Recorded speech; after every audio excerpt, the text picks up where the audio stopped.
berdoa kepada Allah Subhanahu wa taala.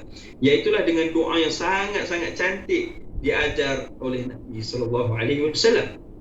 Iaitulah doa Allahumma inni a'udzu bika minal hammi wal hazan. Iaitulah ya Allah, aku berlindung padamu daripada rasa sedih dan rasa gelisah. Wa a'udzu bika minal ajzi wal kasal. Dan aku berlindung padamu ya Allah daripada sifat lemah dan juga sifat kemalasan dalam ibadah. Begitulah juga wa'udzu bika minal jubni wal bukhl. Ya Allah, aku mohon berlindung padamu dengan memberikan sebagian harta berinfak pada jalan Allah.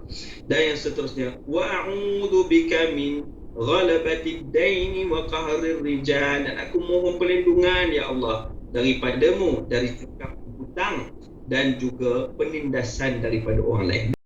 Bagaimana nak ubat kalau mungkin kita terkena dengan perasaan begini ataupun penyakit ini yang disebutkan salah satu daripada penyakit hati kita yang mesti kita ubati. Pertama kita sebut tadi istighfar. Antara yang seterusnya yang kedua adalah kita mencari ilmu, hadir ke rumah Allah Subhanahu taala dengan kita melakukan amalan-amalan ini, mencari ilmu, maka dengan itu akan meningkatkan ilmu iman kita berserta kualiti amalan soleh kita. Maka dengan ilmu yang kita ada, kita akan jadi orang yang dapat beramal dengan baik, dengan sempurna insya-Allah, dan mudah-mudahan diterima di sisi Allah SWT. Yang ketiganya iaitulah kita mesti yakin dengan janji-janji Allah Ta'ala.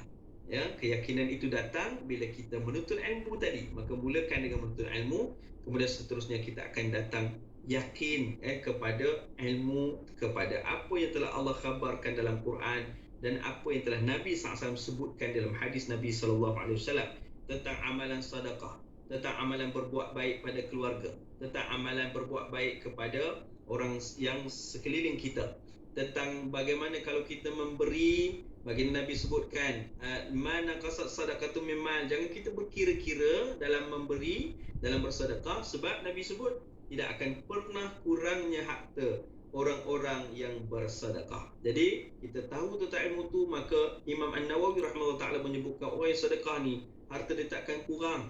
Bila dia sedekah, Allah Ta'ala akan jaga harta dia, Allah jaga kesihatan dia, Allah jaga keluarganya, dan Allah jadikan dia ni orang yang terpelihara dari bahaya dan sebagainya.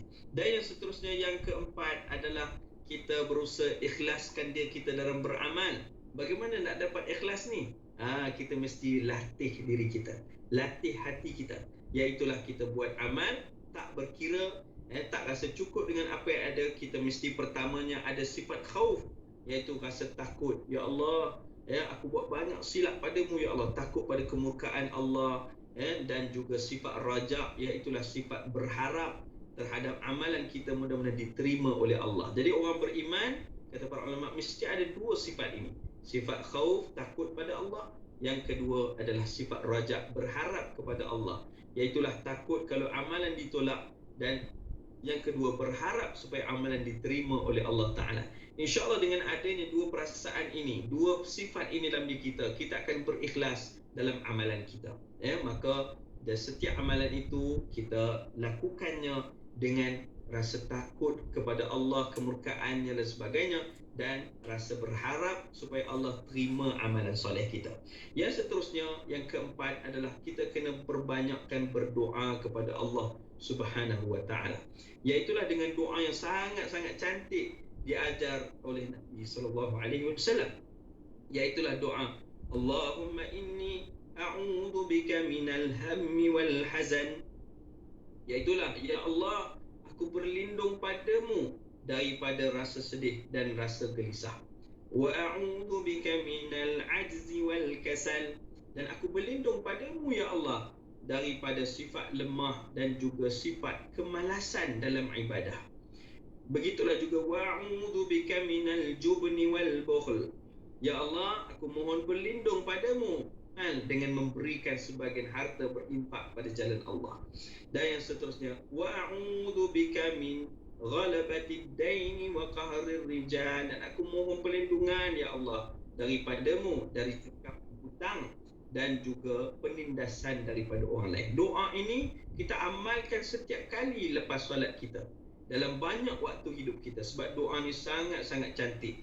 Bahkan diriwayatkan Nabi SAW membacakan doa ini pada setiap pagi dan petang setiap hari dalam kehidupan Nabi SAW, supaya kita ni tidak menjadi orang-orang yang bermalasan dalam ibadah, yang telah rasa cukup dengan ibadah kita, bahkan berhenti dari melakukan ibadah kerana sudah rasa ibadah tu memadai dah untuk diri kita mendapatkan pahala yang banyak dan sebagainya. Maka jemaah dikasihi dan muliakan oleh Allah Subhanahu Wa Taala, hati yang baik, mudah-mudahan amalan kita dapat berterusan sampailah ke akhir hayat kita.